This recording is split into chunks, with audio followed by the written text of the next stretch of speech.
Hey YouTube, Temple Crazed here today. I'm gonna do another mail call, what's in my collection video. This will be, I think, part 6, I want to say. Got something kind of special for you today. Something I didn't know existed until I bought one. So here it is. It's a 2015. It's weird because this one actually tells me the exact date it was issued, December 1st, 2015. This piece. Here we go. Oh, I better back that out just a hair, I guess. I need to zoom that out so you can see it. A $1 Antarctica overseas exchange office $1 note. And look, you can see right there, December 1st, 2015, $1. It's got the king penguin on it. It's plastic. I didn't know that Antarctica had their own currency, but when I saw this, I had to have it. I'm gonna say it's plastic, it feels weird, but when I saw it, I had to have it. No folds in it, no creases. Just one beautiful looking note. And I don't collect much currency, but this is something else.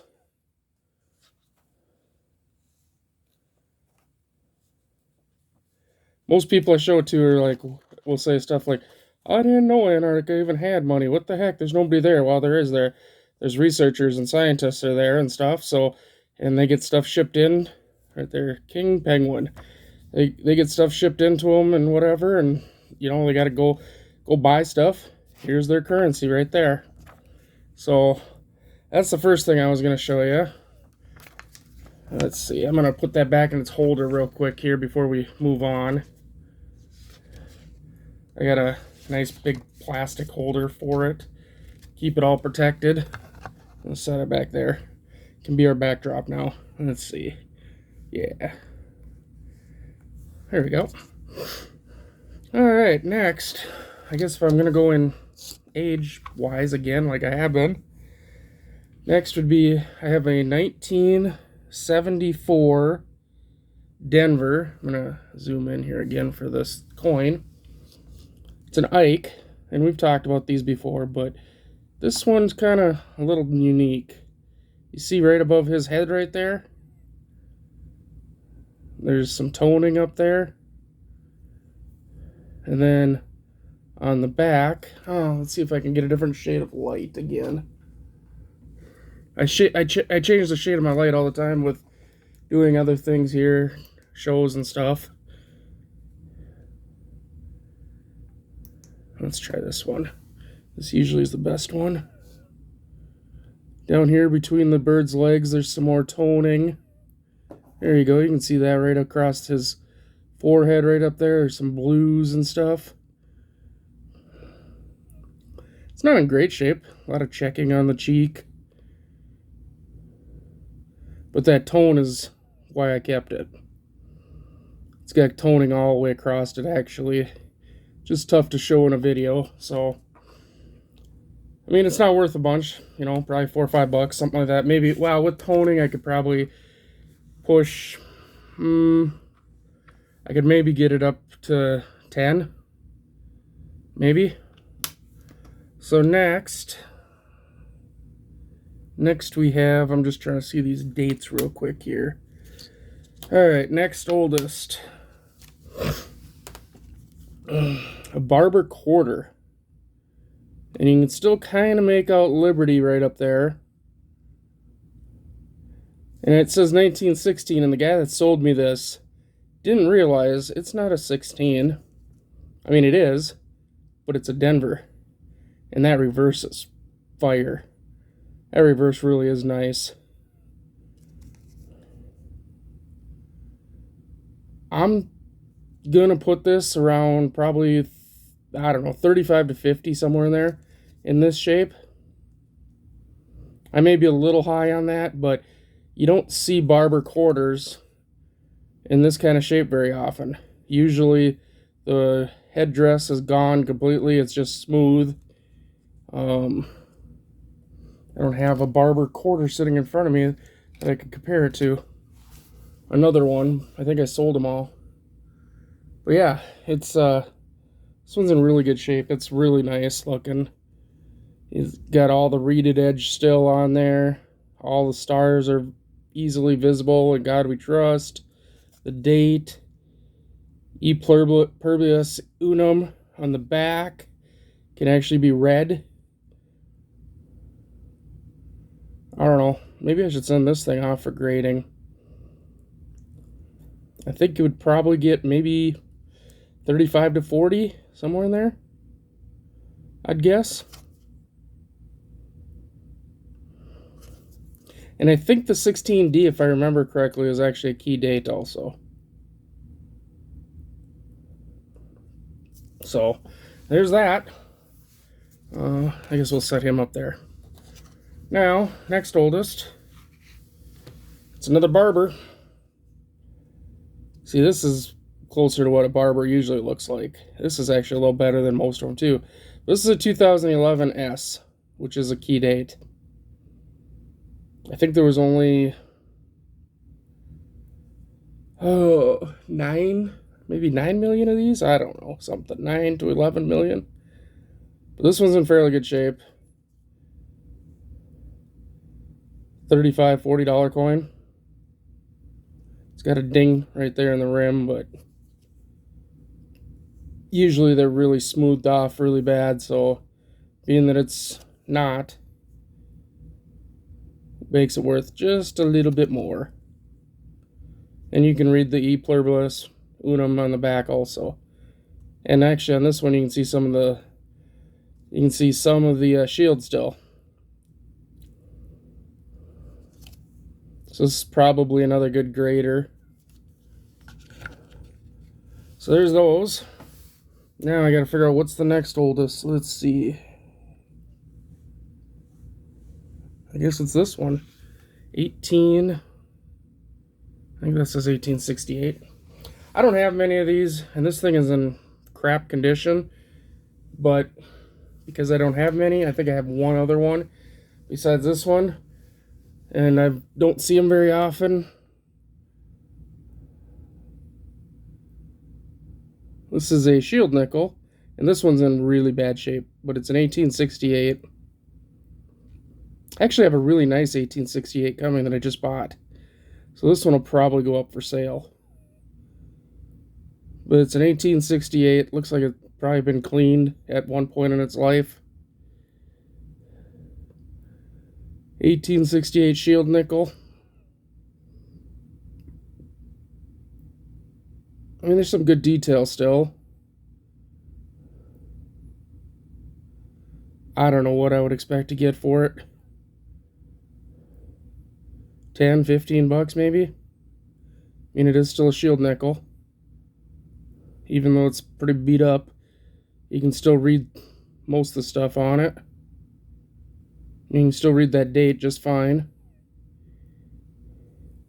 You can still see the 5, the stars, United States of America, 5 cent, all that stuff. So, yeah. Probably 10, 15 maybe. 20 if I'm lucky. I probably paid more than that for it, but that's okay. I'll set that up there. Alright, next. I got 2 of the same. Just different years. So, we'll go with this one first. 2 cent. 2 cent piece. The funny thing about this one, so you can still read the motto somewhat on the back. It's in 1867. The funny thing about this one, it was in a book actually, like in a history of the 2 cent piece book. It was taped in there.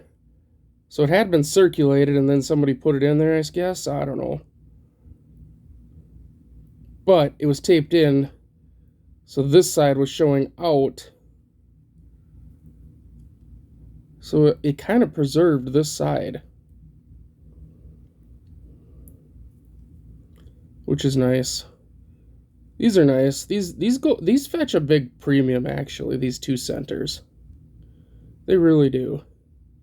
And this one's pretty nice.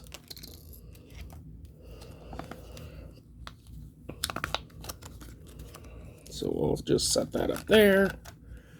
And we got one more 2-center here.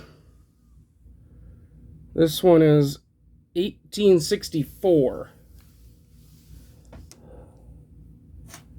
Now this one is very interesting. It's wore pretty good. It's 1864. You can still read some of that. But you see this like line right there? That's poor mixture. So they didn't get the mixture quite right. And it left some bad colorations. Well, people call them woody and a bunch of other things, but all it is the mixture wasn't right. But here's the fun part with this one. We'll flip it over. Let's see. Might have to change that color again because this whole, well, there, you can see it maybe. This whole ribbon right here is blue. Beautiful blue color. Let's see if we change the intensity a little bit here.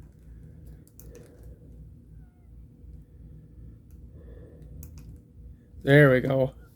There was the flash. It's just this beautiful dark blue color right in there.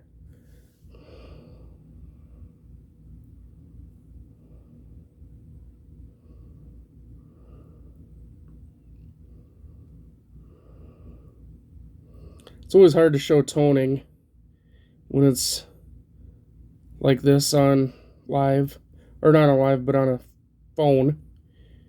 But yeah, that's just, it's got this beautiful blue toning. So this coin right here is probably out of my 2-cent pieces. This is my pride and joy right here. I love that coin right there. It's just got such beautiful tone on it. So there's that. Besides that, the only other coin that I'm probably going to put into my collection, I was going to sell it, but I think now I'm going to actually add it to my collection just because what I want for it, I can't seem to get. And that's a 62 Denver Benjamin Franklin. And again, oh, there you go. You can catch that blue toning right down in here. You got that blues and stuff in there. And up around this top here, there's a tear in the flip. I just gotta put it in a new one. Flip it over. It's not in perfect shape by any means. You can see all the chatter marks and stuff on it. It's not in perfect shape by any means.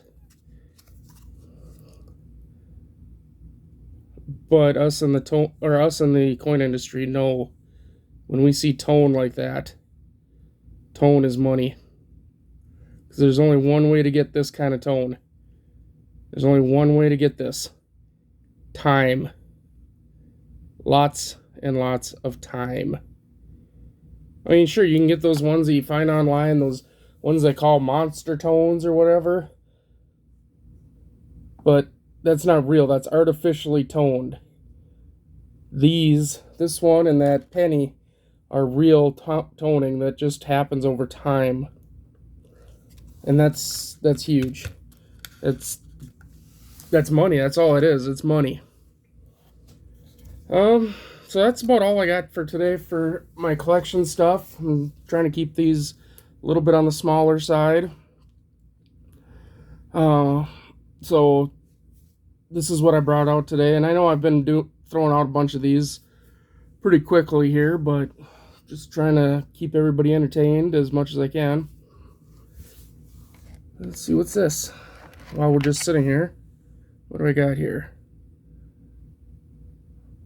Huh. Just a toned state quarter sitting in front of me. And there's also a V-nickel here. Something cool about these V-nickels, since I'm running anyway. This one's actually not bad because you can still see Liberty. Usually that's completely gone. But if you flip it over here, and you see the 5 back here, and then the cents. When these first came out, U.S. didn't put cents on the bottom. It just said United States of America and 5 on there. And the racketeers, what they did is they gold-plated them and traded them off as a new $5 gold coin. Let me say that again. The racketeers dipped or made these gold plated because it didn't say cents, it just had the V for 5, and they used them and told people it was the new United States $5 gold coin. Yeah, you can look it up. Go ahead, look it up. It's a pretty interesting story. But again, like I was just saying, these V nickels, usually you can't see any of Liberty. It's completely just gone, obliterated. So having one that you can see some of it, that's pretty good. That's in good shape. Also, while I got you here, I might as well just kind of roll into a couple other things that I've been wanting to talk to people about. So let's just roll into this here. 57 BIE. If you see right there between the B and the E in Liberty, right over here, there's a die chip. So this is actually an error coin, and they call it the BIE error. I mean, this one's not in great shape by any means, but you can still make out those wheat grains back there. But this is an error coin, so we're normally like a 57, what is this, 57 Philly penny might sell for a couple bucks or whatever. With that error, you should be able to get 5, 6, maybe even $8 for that. A lot of people don't understand that, and they don't want to pay for it. Now, if you go to your coin shops, they don't care about coin errors. Most of them have no care in the world about coin errors. Here's another one, 55. See the head? See Lincoln's head right there? This was like struck through grease or something that was on the die. Another type of die error. And this 55 is not in bad shape. Let's see if we can get it to focus. That's not in bad shape at all. Let's see what else I got laying around in front of me. I got a this is gonna be hard to see because I don't know if I can get the loop to go in. This is a 55 Denver. Let's see if I can use the loopy loop and try to focus us in a little bit here. Come on. Y'all are going like, what the hell is this guy doing? You're going to have to believe. Trust me, you can go and look this up. This is an FS 503. So it's a repunch mint mark, D over D. I have a couple of these actually. But basically on the die for stamping these, when the mint mark would start wearing out, they'd punch a new mint mark in there. And if they didn't get it lined up exactly in the right spot, you'd get a repunched mint mark. So an FS 503 in this shape, I mean, this is a beautiful coin. Absolutely beautiful coin. I'd want $10 for this. 10 to 15 bucks. That's a beautiful coin. I have a, let's see, what's this one? Here's a 52 S over S RPM 19. And again, you're not going to be able to see these. I don't have my scope over here or anything. This is a gorgeous coin. The person I bought it from says they think it's a MS65. That is one beautiful wheat penny.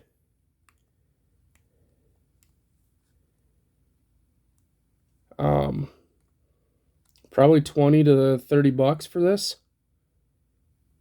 Probably 20 to 30.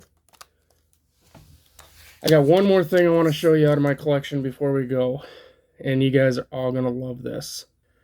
All my friends who watch these shows and stuff, I think, are going to love this.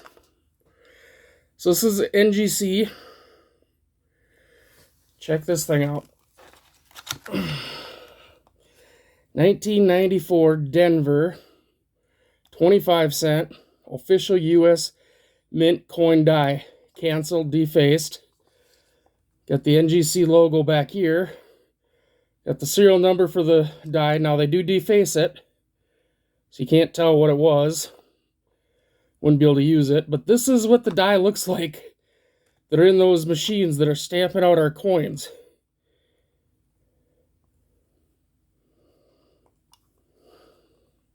And there's some weight to it, don't worry.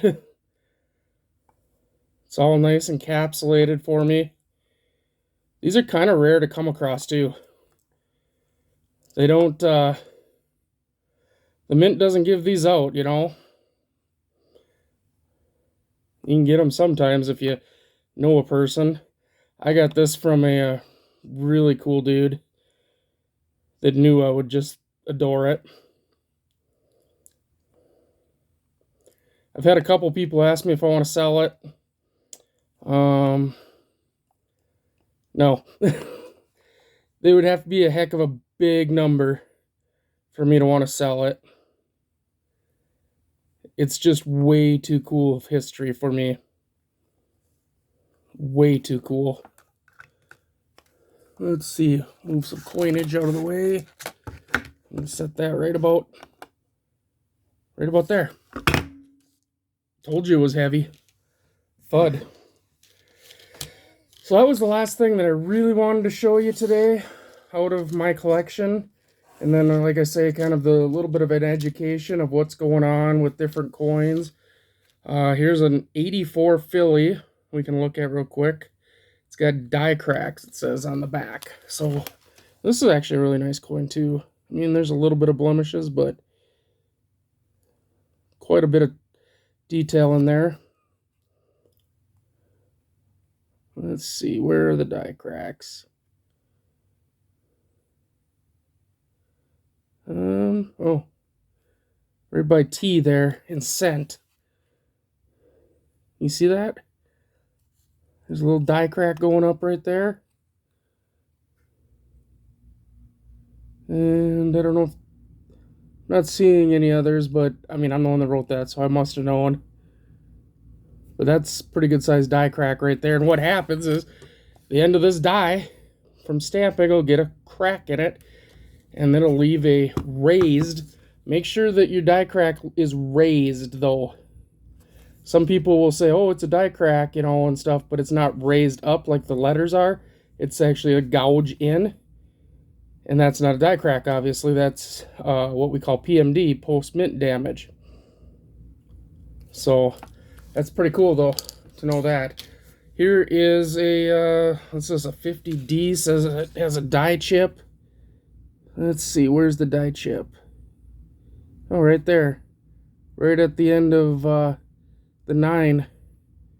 There's a die chip right there. Same situation. There was a chip missing from the die, so it didn't strike that field down.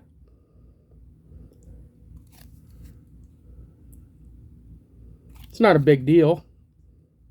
It may add a little bit of something extra, or some people collect stuff with the die chips because this die chip may have grown over time or whatever, and they'll collect them in stages. So having something like that in a collection for somebody for them is a huge deal. Let's see, the other thing I want to talk about real quick, since we're discussing some different coinage stuff, is I want to talk about colors of pennies, because a lot of people don't understand penny colors, okay? And there's different colors of pennies. So if we go back to this die chip one, this would be considered brown, or BN is what the graders call it, brown, because it's, well, brown. All right. Next, this one's got a little bit of luster, a little bit of red left, but it's not red, obviously. So this one we might call red brown, because there's still red there, but not really enough to consider it red. And it's got some brown there, but not as bad as that last one. So this would be like right in the middle, red brown. And then you get stuff like this. This would be considered red. And yes, that is a 57 wheat penny, red. Brilliant uncirculated. And these are where the money is. I mean, I'm not saying that this doesn't have money or this doesn't have money, because you get the right years or the right die chips or the right laminations or whatever. These can be worth money. Even like a 1914 Denver, a 1931 Denver, a 1931 San Francisco, a 1909 San Francisco VDB, just a 1909 San Francisco, all those big money. And they can look like this or worse and still be worth big money. But most people, when they're talking about pennies, they want red. Another penny that y'all should be looking for out there too, that people don't talk about very often, is 1922 wheat pennies. I sold my other one. I shouldn't have sold it. I kicked myself constantly for selling it. But it was a 1922 week D. So the D mint mark. The D mint mark, like that under 57 there, was barely visible. Just barely there. Now that brought in, I think that penny sold for like 95 bucks. Yeah, that's right, a penny. But there's another version of it that's 1922 no D's. So the thing is in 1922, the only mint that made pennies was Denver. So if it doesn't have that D on there, which basically means that the die wore out and there's no D and they hadn't repunched it yet. If there's no D on it, that's a 1922 missing D or missing mint mark. And those things can sell for upwards of thousands of dollars. Yeah, you heard me right. Thousands of dollars. Like I said, other big ones, 1909. This is a Philly, not the San Francisco. You want, if you can get it, you want the 1909 with the S underneath there, the San Francisco minted one. And the back, right there at the bottom, VDB. It's the initials of the designer. The 1909 San Francisco VDB penny. There was only 468, I think, or 69,000 of them minted. And even in really bad shape, they can bring thousands. So, I mean, even this penny here, being a Philadelphia VDB, not in bad shape. I mean, those wheat stalks are still sharp and everything. This is not in horrible shape. I mean, this is going to bring probably 15, 20 bucks. So, you know, there's a lot of studying to do to get into numismatics and to be good at it, to make money at it if you want, or if you want to collect the best things. There's a lot of great books out there. Red Book is a good one. Strike It Rich with Pocket Change if you want to do a lot of die or like die breaks and lamination errors and things like that. There's also the Cherry Picker's Guide. They just came out with a new one. If you can get it from Whitman's, it's about 40 bucks. I just got my new one. Of course, I'm not sponsored by any of these people. I'm just trying to help you out, tell you some different publications you can look at. If you're into wheat cents or just pennies in general, or if you want to get into varieties, you can look at Variety Vista website. Great website, has tons of varieties, not just in pennies, but also nickels, dimes, quarters, halves, all of it. They'll do the double date, double die obverse, double die reverse, all that stuff in there. What else is there? There's Copper Cent, I think, is one of them. There's a bunch of different ones out there that you can look at. So just do some research. Don't let somebody pull the wool over your eyes because you don't know what you're looking at or what you should be looking at. Just make sure you talk to somebody that knows something. You can always reach out to me if maybe you're looking at buying something and you want some advice. You can reach out to me. I will actually, I'm going to put my email address on YouTube there under the business section. You can email me pictures if you'd like, and I can take a look at them for you. Now, I'm not, I repeat, not a 100% expert. Not even a 90%, probably not even 50%. I know a lot about a little. How about that? For instance, 1935 Philly. The person I bought this from, the pictures kind of suck. They said it's AU, which is about uncirculated.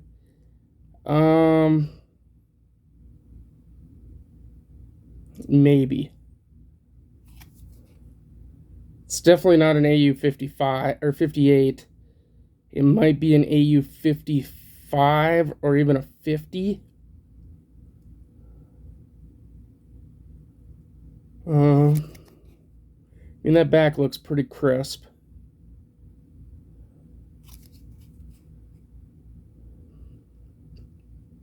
Anyway, like I said, I'm going to put that down there. You could also leave a comment, and I can reach out to you if you want to do it that way. I'm more than happy to help. The advice is free. Just remember, I'm not 100% expert. So any advice I give you, I'm not liable for. You got to do things at your own, on your own. You got to take a responsibility for yourself, basically. This is Tempo Crazed. It's been a long video. Sorry about that. I got rambling. Maybe I'll do another video after this one of just more of this stuff rambling. Anyway, please like, comment, subscribe, and we'll see you on the next video. Thanks for watching.